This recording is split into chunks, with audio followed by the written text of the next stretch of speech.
right, y'all. Welcome to the Scott Horton Show. I'm the director of the Libertarian Institute, editorial director of antiwar.com, author of the book Fool's Errand, Time to End the War in Afghanistan, and the brand new Enough Already, Time to End the War on Terrorism. And I've recorded more than 5,500 interviews since 2003, almost all on foreign policy, and all available for you at scotthorton.org. You can sign up for the podcast feed there, and the full interview archive is also available at youtube.com/Scott Horton Show. Hey, you guys, check it out. I got Eric Margolis on the line. I know, you're as excited as I am. Eric, of course, he wrote War at the Top of the World and American Raj, Liberation or Domination. Both of them absolute masterpieces. And I mean that. I mean everything. And I mean that. And also, he's written 10 million wonderful columns at ericmargolis.com. Welcome back to the show, Eric. How you doing?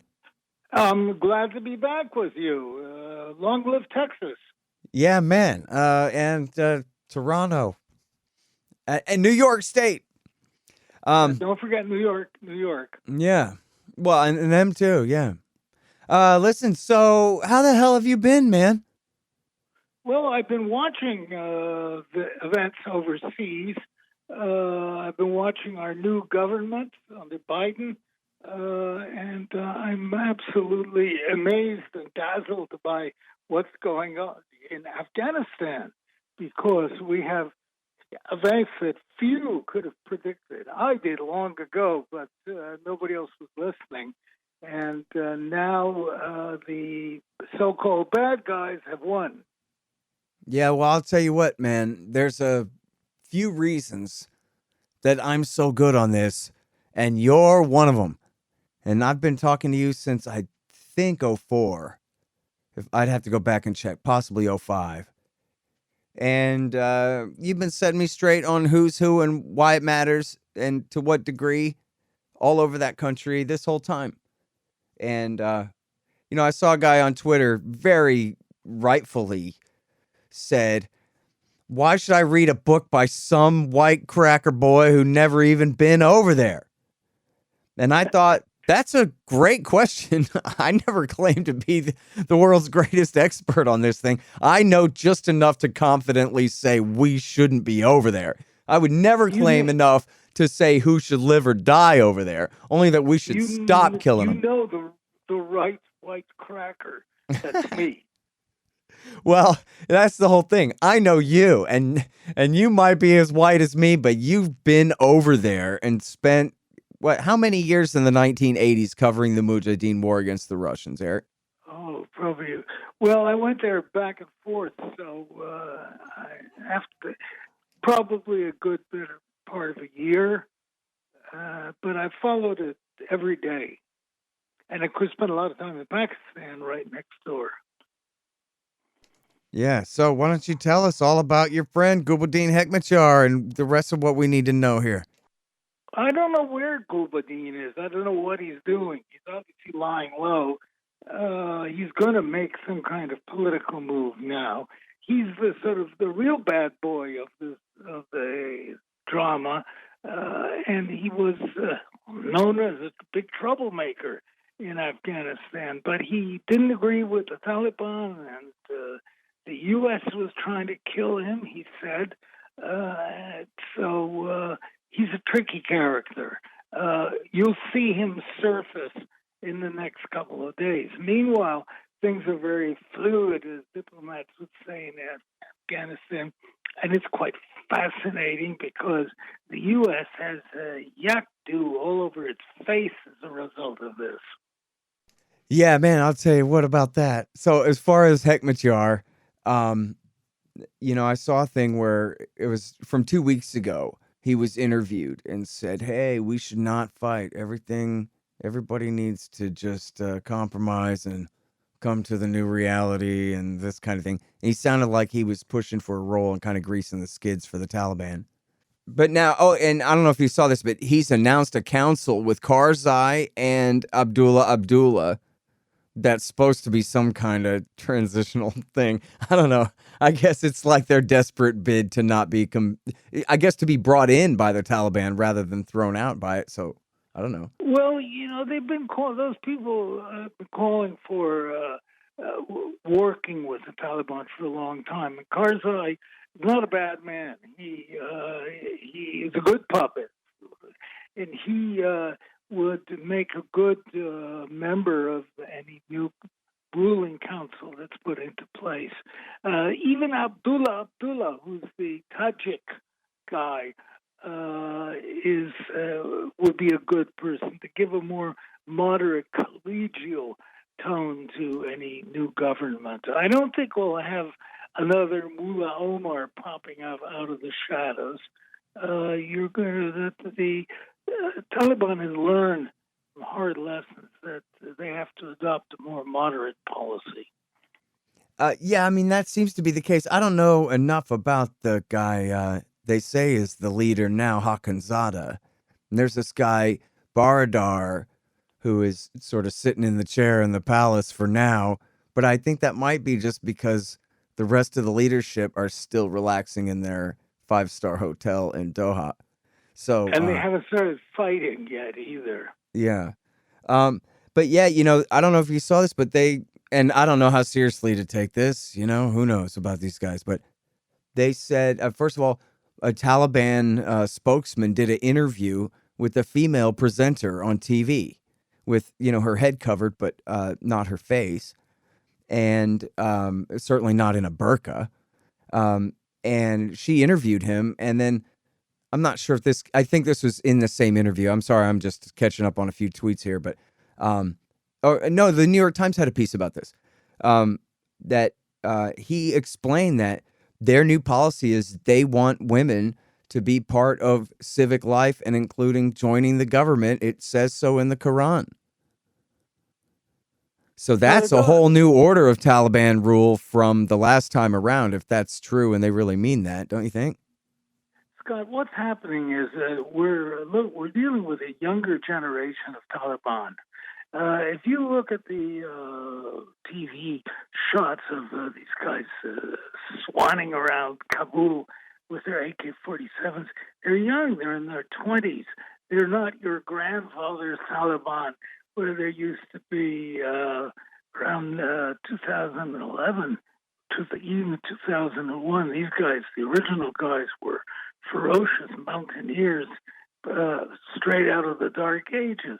Now, these are their sons that we're dealing with who've learned a lot in 20 years. And the main thing is don't be so beastly to women, or don't give the impression of doing that, even though it is the time-honored social way of behaving. Yeah.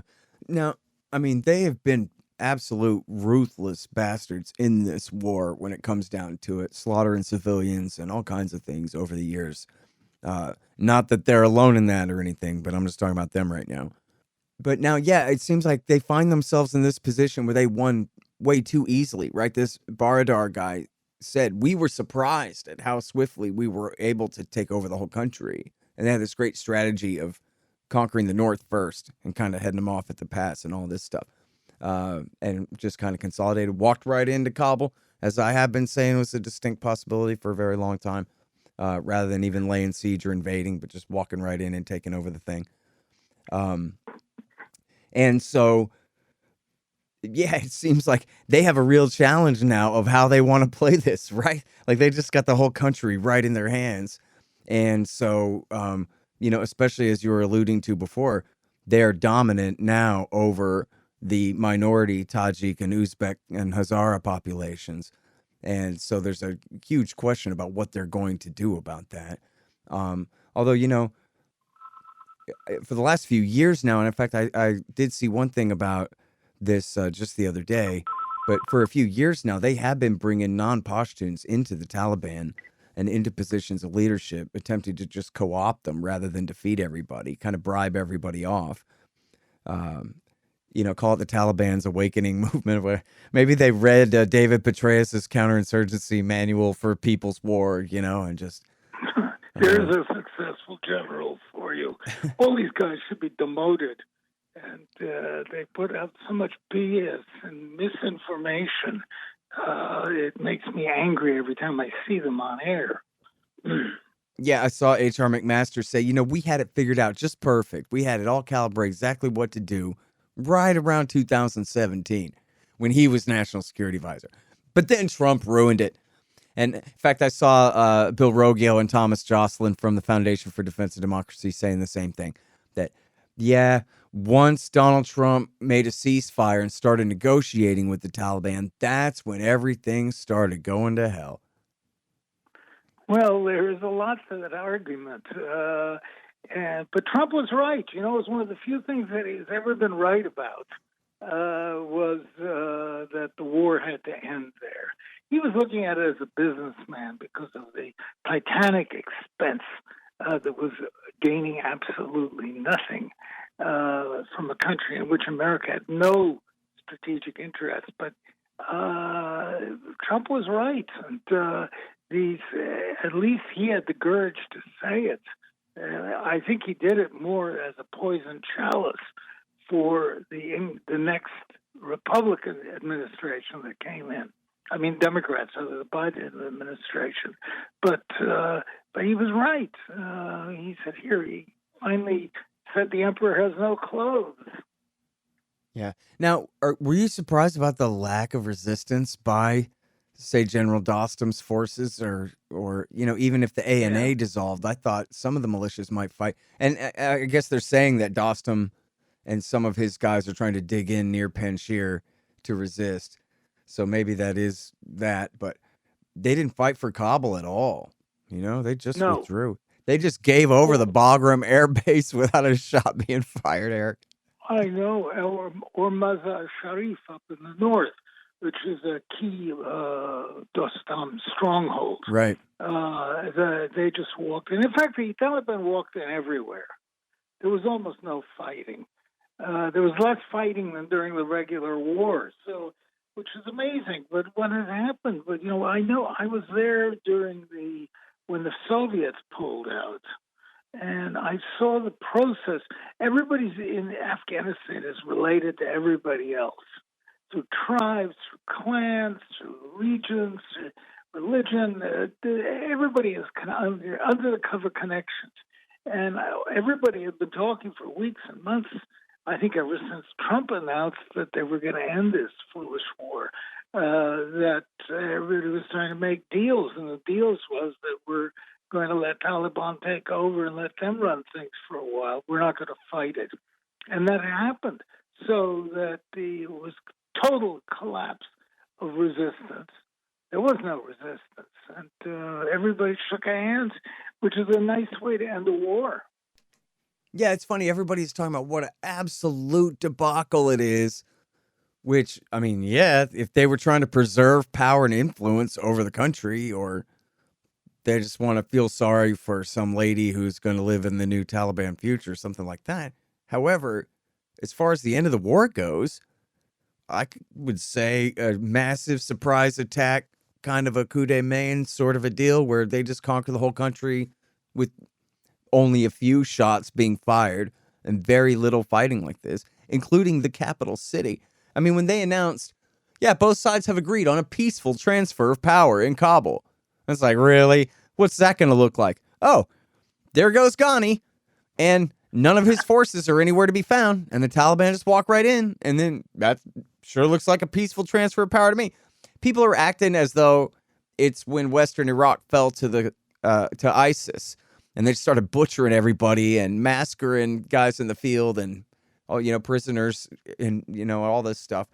And but the Taliban haven't been playing it like that so far, at least. They're just kind of saying, no, they haven't. Yeah, I was watching Matthew Akins, this reporter who's in Kabul right now. He goes, well, there's these, as you were talking about, these young Taliban, basically traffic cops. They're just walking around with their rifles pointed at the ground. They're not going house to house and harassing people and being big jerks. They're basically just being the local security force in the most minimal sense, at least so far. That's what they're portraying themselves as. It's the best possible ending to this war, if it is an end. It may pick up and resume again. There are, as you mentioned, there are these key other ethnic groups, the Tajiks particularly, and the Uzbeks, who will be troublemakers for sure. They'll be used by outside powers to make trouble and create instability and thwart Taliban from having complete control. Nevertheless, these poor people have been at war for 20 years. And imagine we went through 4 years of war in World War II. They've had 20 years and huge casualties. It makes me sick when I watch these people, particularly on TV, lamenting the fate of Afghan women because their beauty parlors were closed by the wicked Taliban. But what about the Afghan women who were under the carpet bombing by our B-52s, the most recent of which was a week ago? We were blowing up whole villages. Drone attacks were wiping out entire weddings. We probably killed 1 million Afghans, and among them, a lot of women. So these were the women who suffered the most, not the beauty parlors owners in Kabul. Yeah. Well, and you're right about them bombing civilians in Helmand province just last week. Yeah. To what end? To save Lashkar Gah for another 10 hours or something? To express our righteous anger. Yeah. Well, not so righteous, but anger, yeah. Hey, y'all, check out my new book, Enough Already. Time to End the War on Terrorism at enoughalreadybook.net. Early reviews are that people either think it's hilarious or they get so angry that they put it down. But it's the Iranian Revolution, the 80s Afghan War, the Iran-Iraq War, Iraq War I, Iraq War 1.5, and then Afghanistan, Iraq War II, Somalia, Pakistan, Libya, Syria, Iraq War III, Yemen, and all the special operations wars throughout Africa in the aftermath of the war in Libya. It's all there for you. Might change your friend's mind. Enough Already. Time to End the War on Terrorism at enoughalreadybook.net. Hey guys, Scott Horton here for expanddesigns.com. Harley Abbott and his crew do an outstanding job designing, building, and maintaining my sites, and they'll do great work for you. You need a new website? Go to expanddesigns.com/Scott and save $500. Hey guys, check out Listen and Think audiobooks. They're at listenandthink.com and, of course, on audible.com. And they feature my book, Fool's Errand, Time to End the War in Afghanistan, as well as brand new Out Inside Syria by our friend Reese Ehrlich, and a lot of other great books, mostly by libertarians there. Reese might be one exception, but essentially they're all libertarian audiobooks. And here's how you can get a lifetime subscription to Listen and Think audiobooks. Just donate $100 to The Scott Horton Show at scotthorton.org/donate. All right, well, so what do you think about the future of Taliban relations with the United States? I mean, I think the obvious fear is that we're going to go right back to allying with them against China, right? Yeah, well, take Vietnam. Once the war was over there, I remember I was in the Army at the time. Everybody just forgot about it for a while until they started doing business deals with them. I think the same thing will happen there. Afghanistan will be blanked out of the news while we worry about some other trivial issues. And we will eventually come back. And I didn't realize there were 400,000 Americans in Afghanistan. I think that's the right number. It's a hell of a lot. We're really imprinted on the national psyche there. And we'll still remain involved in Afghanistan. I can't believe we're going to kind of just go blank on it. Yeah, so there's this new group that I don't know how new they are, really. Maybe it's an old group. But just now the initials are getting out. But apparently the U.S. bombed them back in 2018 in, what's that tiny little panhandle of Afghanistan that reaches up borders on China there called again? The Wakhan Corridor. Yeah, the Wakhan Corridor. So I forgot, the Marines, maybe? Anybody. The Americans bombed the Taliban and this group, ETIM, the East Turkestan Islamic Movement. and Oh, they're, good. separatists. And I read your piece about the Uyghurs and about how recently it was that China had conquered that, or at least reconquered it, or whatever it was after World War II. Um, but So there's this giant separatist movement there in Xinjiang, and as we've spoken about on the show over the years, and this has been written up and it's in the book and everything. You've talked about how you witnessed American supported Taliban and or Al Qaeda training camps where Uyghurs were being trained for use, or at least potential use, I think you said, against China. And this would have been in the summer of 2001. And so I wonder, and then I always presume that some of these very same men must have been the Uyghurs who were rounded up and then tortured in Guantanamo Bay for being terrorists when America switched sides in the war just a couple of months later.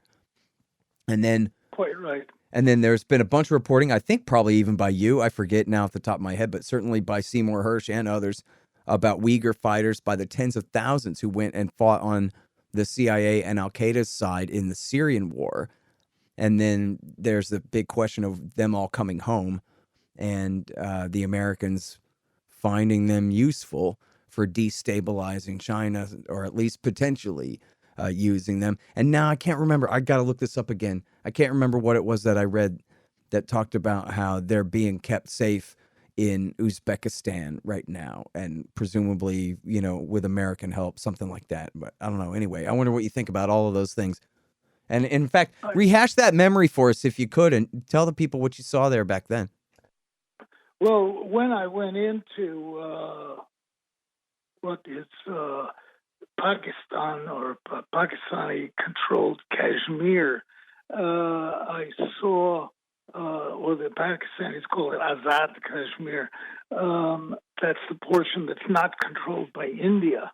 I found these military training camps, sort of rough and ready places, but filled with bunches of wild men running around with burp guns and being trained by Pakistani army officers and run by Pakistani intelligence, ISI service. And they were being trained by CIA through Pakistan to go to war against China in the event that the U.S. did be attacked from the back door. And the Chinese were very nervous about this. And, eventually, it died down. The Americans lost interest in the Popular Front for the Liberation of Uzbekistan. I'm starting to remember. Do you remember there was a revolutionary figure there named Juma something or other, who was the head of the Popular Front there, and was very much tied to the Americans. I think we're going to see these groups revitalized, and as U.S.-China relations worsen, it's an obvious step for the U.S. to needle the Chinese. Yeah. No, but I mean, you told me before on the show that you saw these camps in Afghanistan in the summer of 2001. I did indeed. They were being run by Pakistani ISI officers. And what was interesting is that when the Americans invaded Afghanistan, there was a great hue and cry about terrorist training camps all over the place. Well, yeah, they were our terrorists, not their terrorists. And we were training them for mischief and mayhem in Chinese-controlled areas. Yeah. Well, I mean, the question almost answers itself, right? Would the Democrats be so bold and or stupid to try to go right back to that policy right now? I think they will. It's the path of least resistance. And as U.S.-China relations continue to worsen, it's an obvious source point at which the U.S. can start poking at the Chinese. Well, and they can say that they're cooperating with the Taliban against ISIS there. And that'll be the basis for the relationship with the Taliban, would be kind of like that awakening thing. We'll back you locals Yeah, as long as you keep the internationalists out, ISIS has just about disappeared, but there are probably a handful of guys calling themselves ISIS fanatics coming from out of Syria, too. But that will go. But they're bit players. They won't make any decisive difference. Yeah, well, and it's the Taliban that's defeated them. Yes. And, I was just, I found this again yesterday because I had to put it in my antiwar.com article that a year ago, the Washington Post reported that JSOC was flying drones as air support for the Taliban against ISIS. And they were calling themselves, it's even the headline, the Taliban Air Force. And they even had a plaque on the wall at their office back at the camp or whatever, back at Bagram, wherever it was.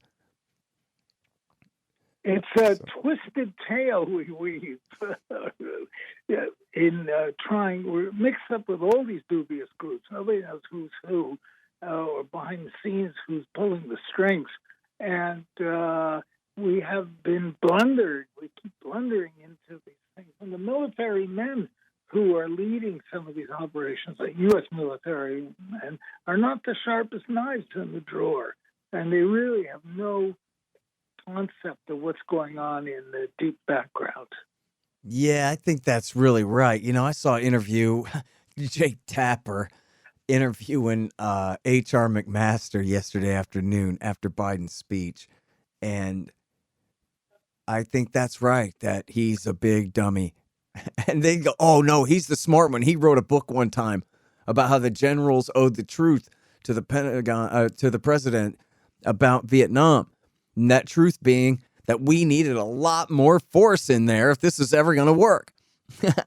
And wow, what a brave, truth-telling, book-writing, brilliant genius McMaster is supposed to be now, or we're all supposed to think of him.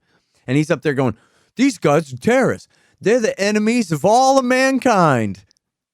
And I'm thinking, yeah, boy, don't anybody ever show this guy a map of the world and show him where this country, where he has been, is on it. Well, I'm sure he got some private first class to write the book, and based on my own Army experiences. And so we don't expect much intellectual vivacity out of America's generals. We really have not seen anyone who fits that role yet. Maybe it's better we don't. We might end up with another Caesar on our hands. Well, tell me this. How different is this from Vietnam in terms of accountability for the generals, at least after the fact? I know that Westmoreland kind of went down in shame kind of thing. I don't really see too much attacks on Petraeus. These guys seem to have dominance in the media still, that everything is everybody else's fault but theirs. Well, yeah, it's thanks to CNN. We hear from every general that there has been, American general. And these guys don't know much, and they're wrong. They've been wrong about nearly everything. It's so ironic that we are sending training missions to train the Afghans, allegedly, and the Iraqis, when we are the ones who've been kicked in the butt by all these people and lost the last 3 wars we fought. What kind of PR is that? Yeah. Well, I mean, that's the thing of it, right? It's sort of like no matter what they say on TV, don't we all kind of have Afghanistan syndrome now? Who wants to go and do this again more? And I see, right wingers too are saying, hey, these Democrats are sacrificing our blood for nothing. And, good right wing takes on why not to do this, which is great, right? You don't have to move left or even move libertarian to be anti-war. You could be as right wing as you want and still be sick and tired of this crap. It doesn't make any sense to keep doing this anymore. I think everybody feels that way. And it's not because anything you or me or Ron Paul said convinced them, right? It's just because of the calendar. So how can it be 2021 and we're still fighting this same stupid thing? Scott, I was invited by Ron Paul to come to Washington some years ago to address his subcommittee on foreign affairs and talk about Afghanistan. and I laid out this whole thing, but he seems to have veered away from a strong anti-war stance too. I don't understand. Oh no, Ron, maybe the boy doesn't say much about. No, Ron is on the Liberty Report. I mean, he's been hardcore anti-war this whole time. Him and Dan McAdams. Yeah, well, I know Dan McAdams, Yeah. who were No, I mean rightly anti-war. Yeah, we still reprint Ron Paul articles at antiwar.com all the time. He's still good on everything. I mean, maybe over the last year he's focused more on the germ and the lockdowns and stuff like that. But certainly before that, foreign policy would have been, absolutely ranked as number one topic, even more than gold money or anything. Glad to hear that. Yeah. You're more up to date than I am. Yeah. But well, I kind of worship the guy as a demigod, so I pay a lot of close attention. So there's a selection bias and a confirmation bias or whatever there, but also I'm just paying attention, and yeah, he's still solid on everything. No question. Well, he's the only guy who told the truth in Washington. That's quite an accolade from me, and I will hope we hear a lot more from him. Yeah, he's great. So he still does a show 5 days a week, really, with 4 days with Dan McAdams, and then on Fridays with Chris Rossini, and they talk economics on Fridays. And really good. Live on YouTube every day I think at 11. I'm glad you're staying on top of that. Yeah. In fact, I bet they're on right now. Meanwhile, I'm trying to find Gulbuddin Hekmatyar. I know. You know what? He's like surprisingly in Google News. I found a few things, including, this whole thing. In fact, I think we have a piece at antiwar.com that mentions this new committee they're trying to put together there with, I don't know what. Well, I don't know. I guess we'll see what the Taliban does with Karzai. And I mean, Hekmatyar was the leader of Hizb Islami, who was an ally of theirs in war against us for years. And then even when he came in from the cold, he didn't really betray them or anything. He just made a separate peace deal, but he didn't really screw them over in any way. It's funny, listen to this guy used to skin people alive, sit there and talk about, oh yeah, we just want to get along like a bunch of California hippies in the 1960s. Well, I remember when I was due to meet him, I was in just over the border in Afghanistan, and I was put into a room to wait for him, and I was completely alone, just me in the room. I turned away for a minute and looked, and there he was. He just materialized. It was spooky. I was really, gave me the willies. It was completely silent, and suddenly there he was. Maybe the same thing will happen again. Man, guy's a ninja, man. So yeah, I mean, I wrote in the book, I thought that he might be a Trojan horse, but it doesn't even seem like he needed to be. He was just there, and if anything, he might have helped keep the peace. Maybe he helped convince Ghani that you should just give it up, pal. So he didn't even really need to act as a Trojan horse. He was just like, listen, there's nothing here for you, Well, in true Afghan style, I'm sure they'll all be fighting with each other very soon. Yeah. You think so? I mean, yeah. The map doesn't look exactly like it did in 2001, but as I did bring up there, yeah, they are. Dostum says he's digging in up north in Panjshir. So, and how you pronounce it? The Afghans, as we know, and as you know very well, are very combative, and they use their AK-47s first and think second, and they're very ferocious fighters. And it's, when I used to live in Switzerland, I learned this, that in mountain countries, when you live in, every valley hates the next valley, and they won't even marry into the people from the next valley. So, and it's the same thing in Afghanistan. The only people you trust are the people from your valley. I suppose we have that in West Virginia, too, and Kentucky. And fighting will start again because the outside forces, particularly the Indians, will be stirring the pot there and trying to gain influence. So expect trouble. Yeah, But I was cares? yeah, I was talking with Patrick Coburn about this the other day, and he was saying I was telling him about this video I saw where a Taliban leader is sitting under the tree with a bunch of Hazaras, and he's saying, "Welcome to the New World Order, boys." And they're quite uncomfortable in this scene, but what are they gonna do about it, man? But then, so I mentioned that to Patrick Coburn, and he says, "Yeah, but there's like 5 million Hazaras, so we'll see how it goes." So I don't. We paid off so many different groups in Afghanistan. How do you think we spent $1 trillion or $2 trillion? Yeah. It's a small country. It's just staggering. I don't know what we're going to do when the CIA payroll cease. Yeah. Well, I wonder what the Taliban is going to do with these people. Part of what was going on in that scene was the Taliban guy was saying to the Hazaras, "Hey, listen, you know us. We've always been very nice to you."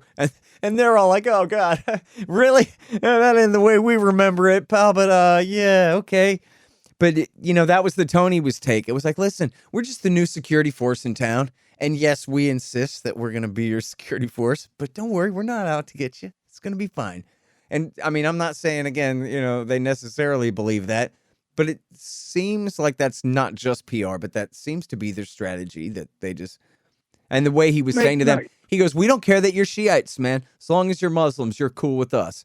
That was the way he was. And that, on that particular issue, that's pretty important. Well, Scott, I kept echoing in my head the old the old Indian prayer, "Spare us from the vengeance of the Afghans." And Afghans are notoriously vengeful. So I think there will be a certain amount of vengeance. There should be. Yeah. Which raised the question, too, of when Iran takes the Hazaras side, is America going to back the Ayatollah? Probably. we have such an act for backing the wrong side, blundering into things that could very well happen. Yeah, man. All right. Well, listen, I'm sorry I already kept you too long here, but I like talking to you. Always a joy talking to you. Okay, you're the only person who is so well informed. Well, yeah, I've just been doing it about half as long as you have. Not quite.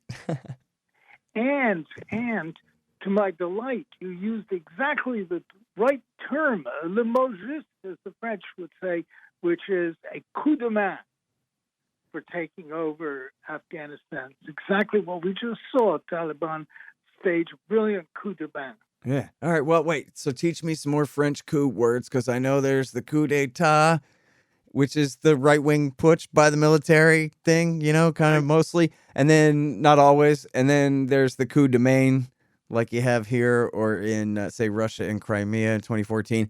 But so give us some more coup de things. Do you know? Well, I'm thinking, but nothing pops forth. There's got to be at least a couple of more kinds of coups. I want to know. Oh, yes, there is. Coup de blitzkrieg. Coup de Chacana. I'll email them to you when I think of them. All right, great. Well, I don't speak any languages at all, not even English, so you're off the hook. Don't worry, pal. You do well with your Texan. Yeah, I'm trying. All right. Okay. Thanks, Eric. Great to talk to you again, my friend. Bye. Eric Margolis, y'all. EricMargolis.com. Oh, spell it like Margolis. EricMargolis.com. The Scott Horton Show, Anti-War Radio, can be heard on KPFK 90.7 FM in LA, APSradio.com, antiwar.com, scotthorton.org, and libertarianinstitute.org.